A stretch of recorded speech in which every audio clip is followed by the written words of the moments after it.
Okay, so I was gonna make this video last night, and everything just went wrong with it, so I decided to re-record it today,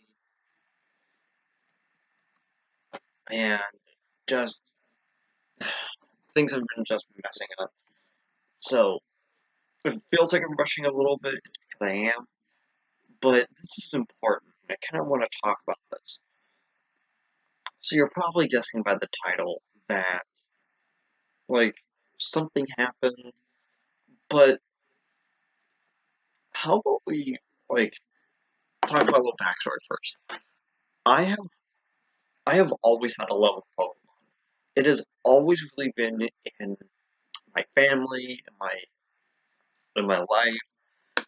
Ever since my dad brought over blue version, me and IJ fought over which which starter to have. Like, it's always been an intrinsic part of this family.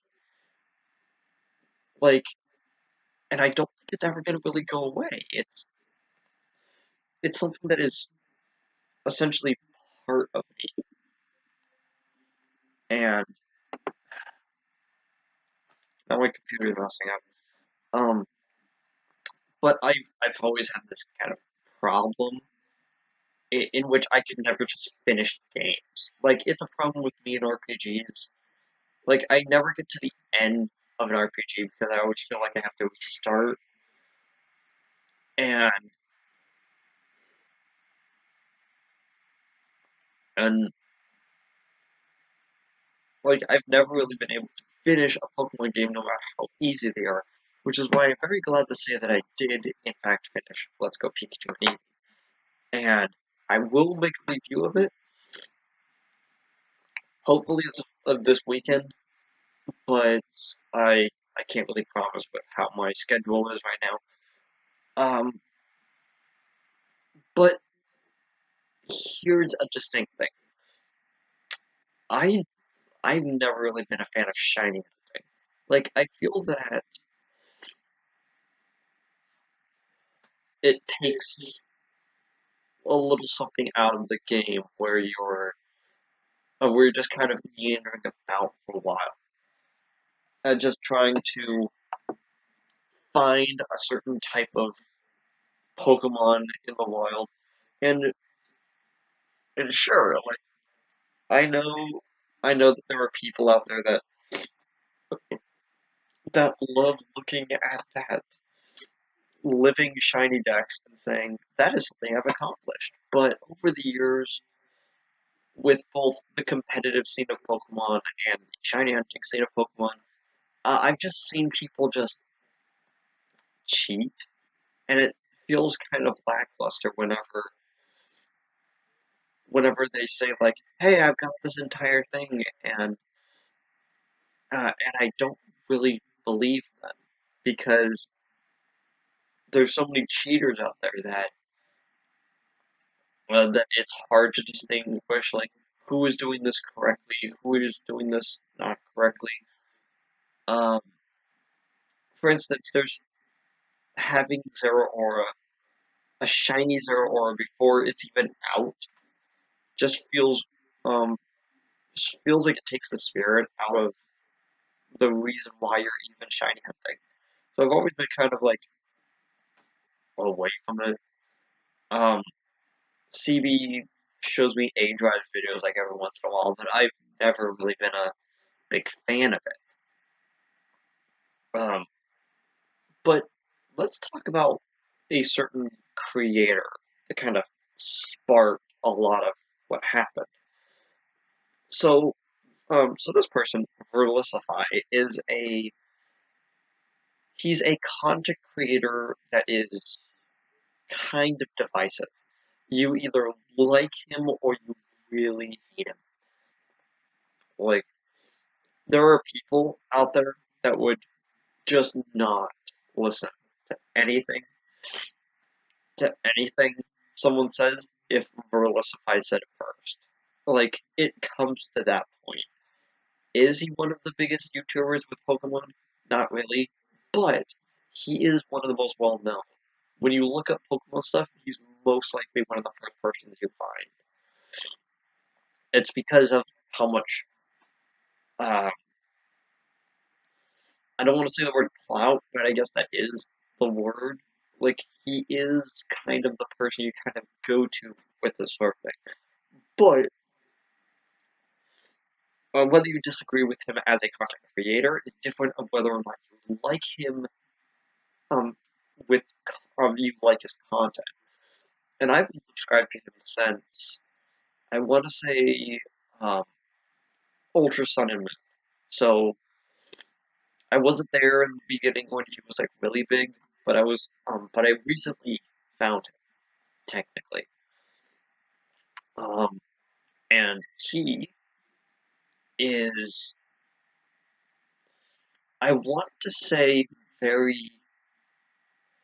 He is in many ways kind of like a zealot, and I don't want to say this in like a bad way, but I kind of have to kind of show a little bit of his downsides to like, show the reasons why some people would act this way. But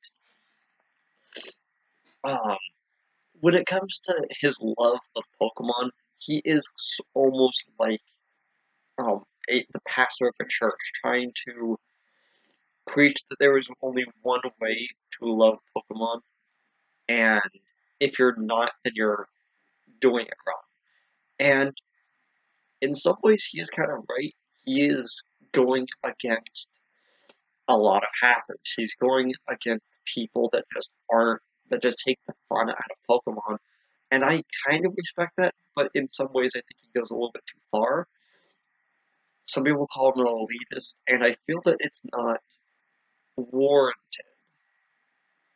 Well, I feel that he does deserve that title a little bit, but at the end, like, he does make good content. He is, well, let's talk about the certain video that I found.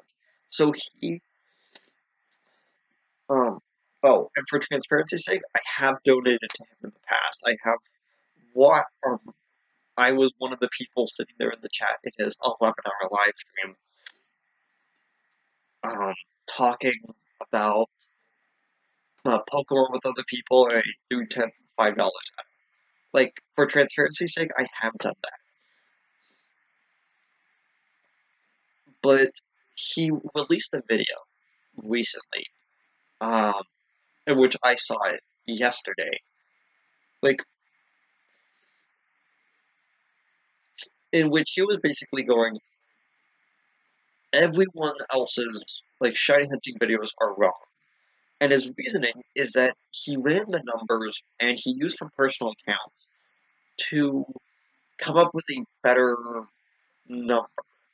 And and those numbers directly contradict what is on Cerebi, because he and Joe Merrick from Cerebi has had this back and forth the past few days about, like, um, are the numbers correct? Is it the RAM um, inside the game that is preventing new Pokemon from spawning? Like, what is the actual, like, number we're seeing here? And they've just been having a back and forth, and this main video was kind of to show that if you use those numbers, you are technically incorrect. And but the problem is that he used probably only one of their videos to kind of describe all of them. So how about we talk about the one that is the most prevalent? Um, um, uh, okay, Matt. So one of the people he criticized, and a person that I've actually been subscribed to longer than him, Poketips, like, he was, kind of up in arms about this. He, he was kind of frustrated that he would even be lumped in with these people because, the main thing that Varela said is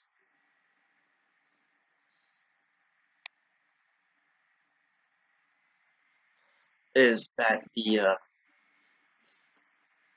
the main thing that he was saying is that their best strategy is to turn on a lure and then stand in one place. And I will admit, it's at the beginning, it's like makes sense. You don't want to use up that lure, but it goes against what some of the numbers that he found, and so he was attributing it to all the people, which I don't really think was a good idea. It um, but Poketips took this the hardest. Um,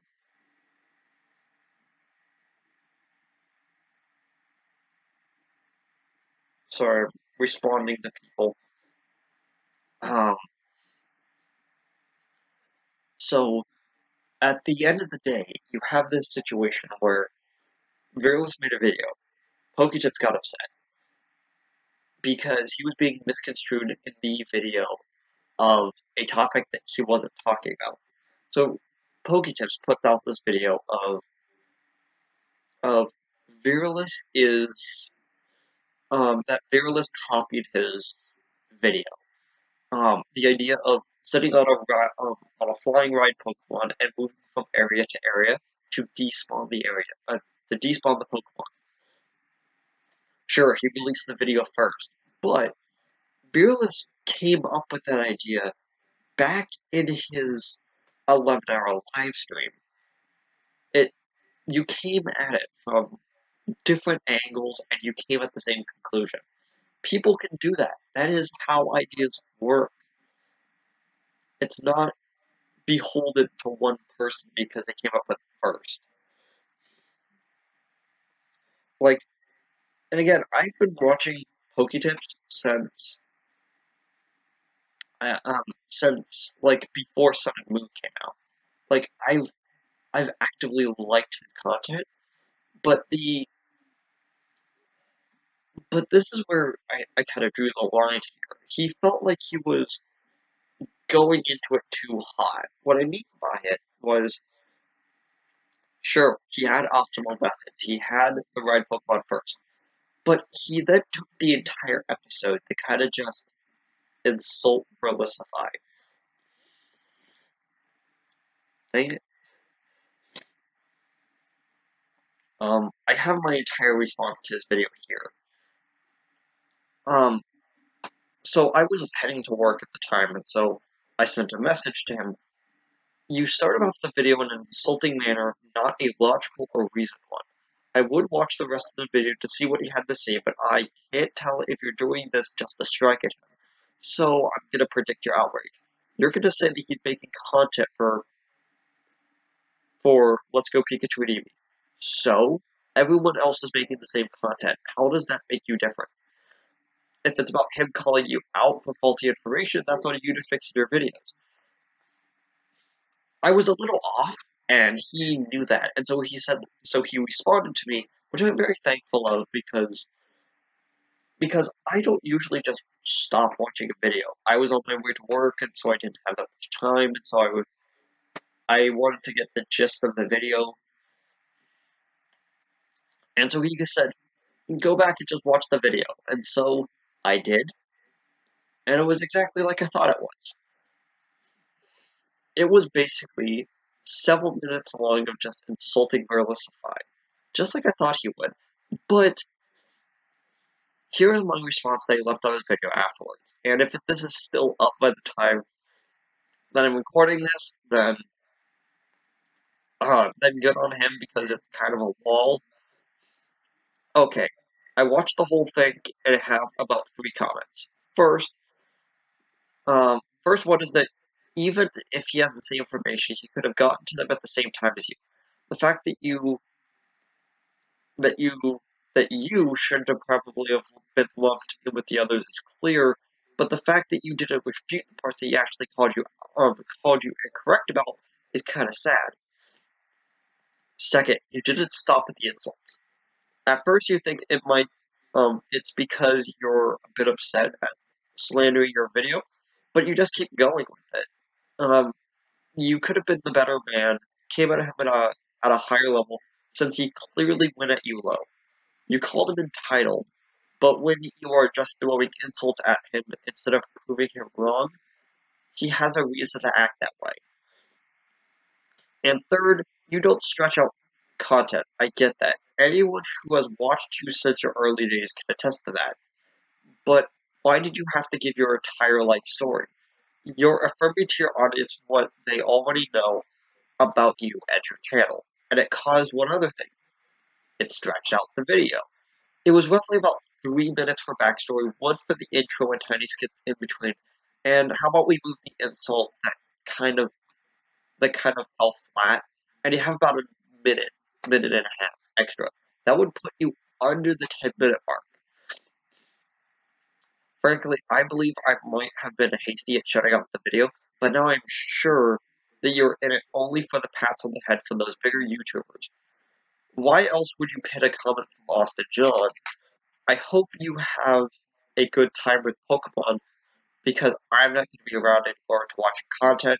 Goodbye, and I hope to return one day once you come to your senses. And the second part, or one of the last parts, is Austin John Plays, which is the other person I wanted to talk about. I've been watching him mostly for Smash, not even for Pokemon. But I've noticed in the amount of time that I have been watching him that there is one thing about okay, back again. But his videos usually have this air of kind of having this sort of incompetence in his persona, where he's just like messing up a lot of the times, but he does it for comedy a lot of the times. And I can admit that is kind of endearing to him, that he leaves in the mistakes and he goes like, I'm just a person too. Something that Poketips accused Verlicify of doing, while also doing in his own video. So at least Austin is honest with that sort of thing. But his video that was described in Verlicify's was interesting. I personally liked it. It was the one I saw first. He went very in depth with how shiny chains work, and he was very clear about the shiny rerolls and how that works.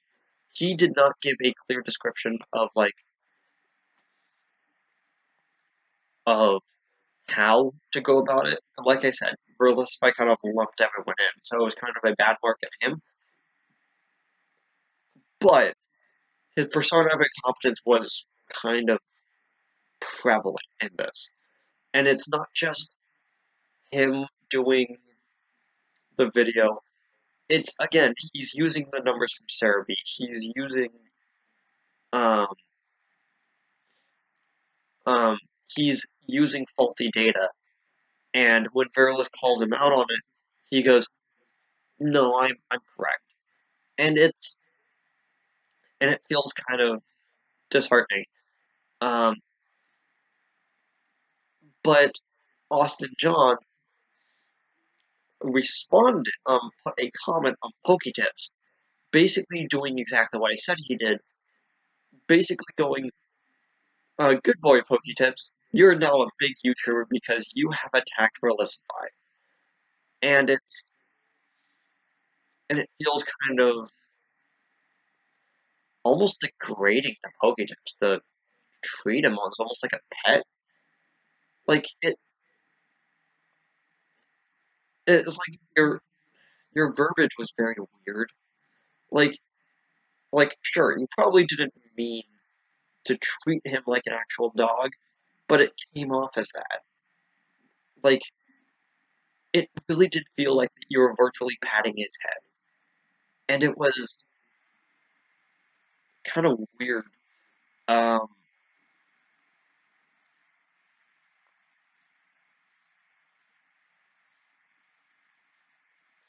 Like, and then we get to the actual, tweets. Because he has been going on and on about, about Verlicify and, having, all these sort of things. But,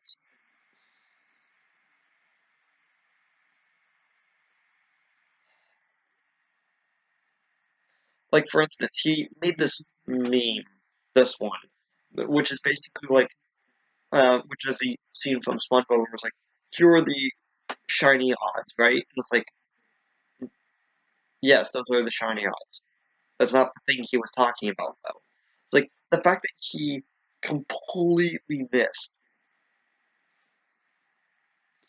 completely missed an aspect of the video is clear. And in your tweet, you said someone made a Pokemon thing. And then you confirmed a little bit later, like, oh yeah, I made that. I was like, so you were passing it off as someone else's, what for? Like, and he was basically being kind of a jerk. Like, and he has been kind of a jerk on the internet in his videos, but, like, for instance, tweeting out to Joe Merrick and Cathotics, the data mining guy, basically what Verlisify said, and then basically going, this is a theory I'm working out. And it's like, no, it's not a theory. You're basically just saying Verlisify's thing because you know he's right. You know that he's been right. But the problem is that you're upset. Like, for instance, like, you have a tweet on here, which is literally, I had a conversation with Verilis and now we're best of friends. Everything was a misunderstanding. He didn't say anything in the conversation because he asked me blocked, but it's all good now, guys. I wonder why he has you blocked. Like, you're not that good of a guy, honestly. Like, and I honestly wish I would have seen it better. Like, going back into Austin John's videos, he's an absolute prick. Going back into Poketips videos, he's been known to hack into his stuff, and I'm just sitting there and I'm like, why didn't I see this before about these guys? And I'm sitting there, and I was like, Austin John might just be putting on a character. Poketips might not have. Maybe he didn't hack, and it's a misunderstanding.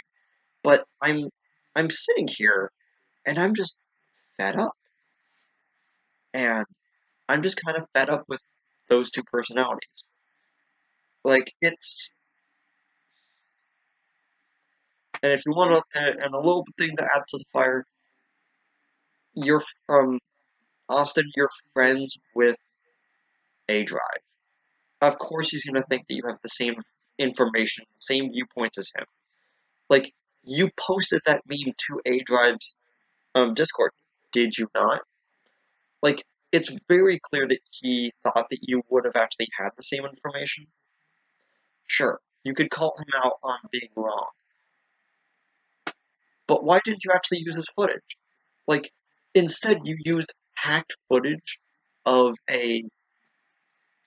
um of a of someone catching um Moltres and why didn't you just use A Drive? He's completed the entire shiny dex at this point because of his higher normal luck, I guess. But why didn't you use his clip?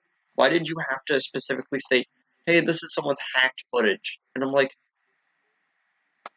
that's okay. What was the purpose of showing this clip? Like, is it just to show that the shiny Pokemon don't appear in the shiny legendary Pokemon don't appear in the cutscene? Sure, but I just don't know. Like, it's kind of fed up. So how about we, like, I am not a person that usually unsubscribes from people. I use my subscription as a sort of mark of confidence a lot of the time, in which I watch a person's video and I say, I want you to make more content. I subscribe to you. Every once in a while, I see their videos pop back up, and I'm like, oh, that's a topic that I kind of want to listen to, and I listen to them. There are people that I haven't watched since like 2010, still on my subscriber base. And you could be looking at this channel going like, but there's no subscribers on here. It's like, I basically only use this channel to upload videos. I have never really been one to, um, like, for instance, like, you look at my subscribers, I have a lot. Like, that just keeps going. Like, and it stopped in the M's. Like, there's a lot of people I'm subscribed to. And you could call me a dead subscriber, whatever you want, but I use my subscription as a thumbs up to them going, please make more content. And me removing my subscription from Austin John and and Poketips is me saying I no longer have confidence in you in a content creator. Like like I'm just kind of fed up with you two, and it's been kind of annoying. I would unsubscribe from Verlisify, and I will whenever he does something bad.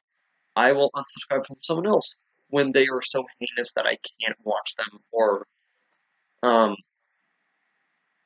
or accurately like promote them anymore. So some final thoughts. Not sure if any three of you watched the video. Even if you did, like, thanks for even giving me the time of day. I just wanted my viewpoint out there. Poketips, maybe you could be less volatile in the future. Like, the anger really didn't look good on you, and I don't think it will ever look good on you. Um, Austin John, be less of a douche. I don't know. Like, you could do a lot more to better yourself. Like, um, but maybe like I don't know.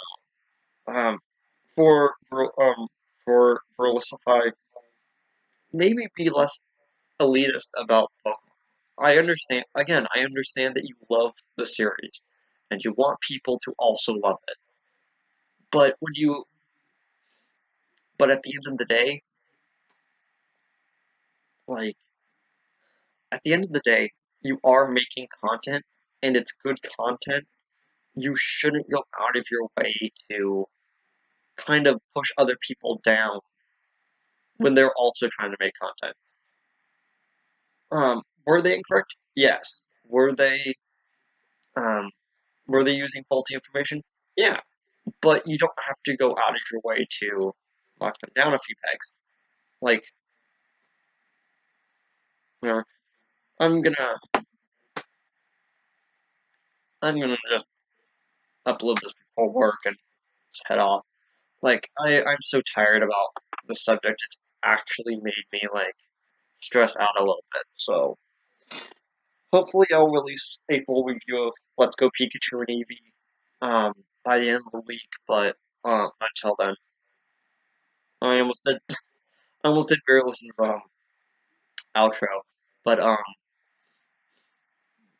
whatever. I don't have a good outro. I don't even have a good intro. Need to work on that.